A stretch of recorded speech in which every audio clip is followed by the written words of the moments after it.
What is it about Glasgow that you think generates this kind of gang culture and this kind of tribalism? It's hard to put your finger on.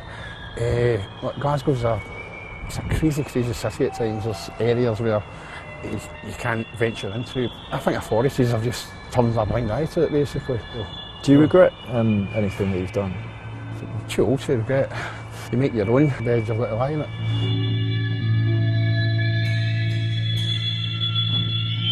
In Sandy Chugg's book, he says he identifies you as the top boy at that time. But no, and he talks about the Rangers fans taking the Gallow Gate and stuff. I've not read it yet, so okay. I will. Have I told you what he said about you? No. When I pushed him, I backed him into a corner, and he said he'd be quite proud if you had grown up a Rangers fan and been a member of the ICF, because you're always a game lad, were his words. But I'm going to get a tan. I'm going to get a fake tan like him. You know, he said he respects you and stuff, but he said that he's suspicious about where your tan comes from. He says you spend too much time on sunbeds. He might be right. Yeah. I don't think John O'Kane's seen sunlight, never mind a sunbed. I hope he's keeping well. There's people that there's a mutual respect between, but there's other people who don't have a respect. They've just got a hatred and they want to stab you and they want to kill you and they want to do things like that. If you do them, fair enough, that's what the buzz is about. It's not about inflicting pain and harm on people. It's sort of a game. Waking up in a machine that's going beep beep, and you know when it stops going beep you're dead. You know, it's one of the scariest things that can ever happen to you. And has that happened to you? It's happened twice. How does that affect people close to you? It's hard to say. I think it did affect my dad quite a bit.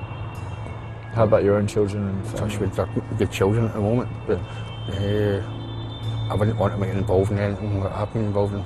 I want my kids to have a life that I didn't. And how about your missus or their mother? Okay, she's... I don't know what to talk about. Okay. Pitched street battles between gangs of screaming men might be a thing of the past in Glasgow, but there was still the issue of the chanting. Would Scottish Parliament's new bill really be able to extinguish a loathing this deep-seated? But if you look in the context of the whole stadium, the overwhelming majority of people don't want it to do it. They want to watch the football. They open my mouth want to help the silent majority find their voice. There's too many people here getting offended, looking for reasons to be offended. Whether they like it or no, religious, cultural, national divide will always be here in Scotland. After spending so many hours in the company of people whose thoughts and feelings are dominated by their football clubs, it wasn't surprising to me that I found myself taking their side. To me, it seemed patronising for people who weren't fans to take their words out of context, then insist that people should take offence to them.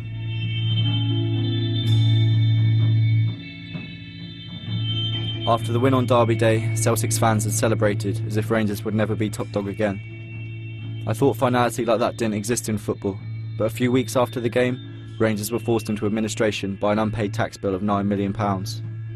If they fail to find a rich white knight to rescue them from the financial mire, they'll die, taking the rivalry with them. Celtic's fans haven't reacted to the news with much sensitivity. I saw this graffiti sprayed over the side of the Loudon bar and asked Joe Miller to explain it. What was your immediate reaction when you heard the news that Rangers might be going bust?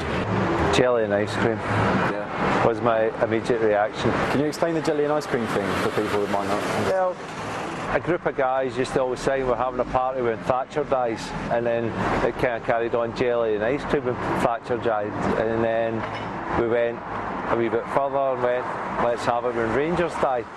So jelly and ice cream when Rangers die. Pass the parcel when Rangers die. All that kind of stuff. Good-natured.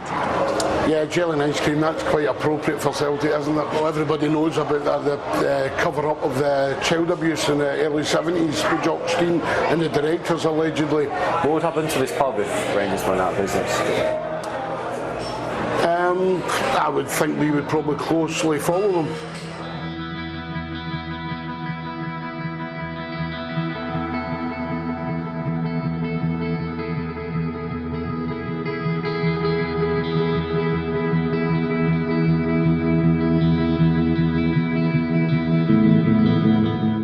Club's dying and you're celebrating, it's like celebrating the death of somebody. You know, that's sick, you know.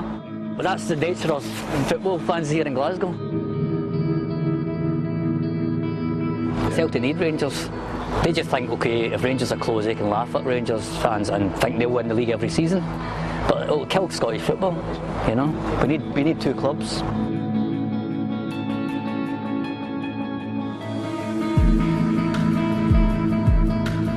How has the kind of financial troubles the Rangers have found themselves in, how has that kind of affected the mood in the city?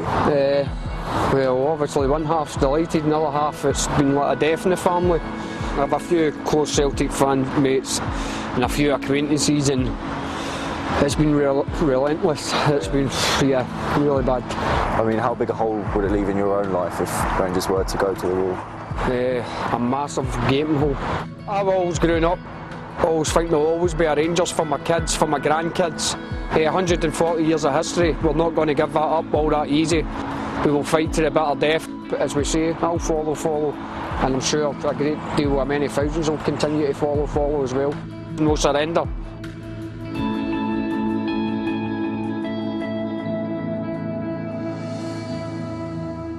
Would you miss them if they went bust? Miss who? Rangers. Miss who? Loving Celtic doesn't mean anything about Rangers. Nothing about Rangers. Loving Celtic only means loving Celtic. So I would miss the Old Firm games. To me, that's the biggest game you can get. To me, without a Rangers-Celtic game, there's nothing in Scottish football.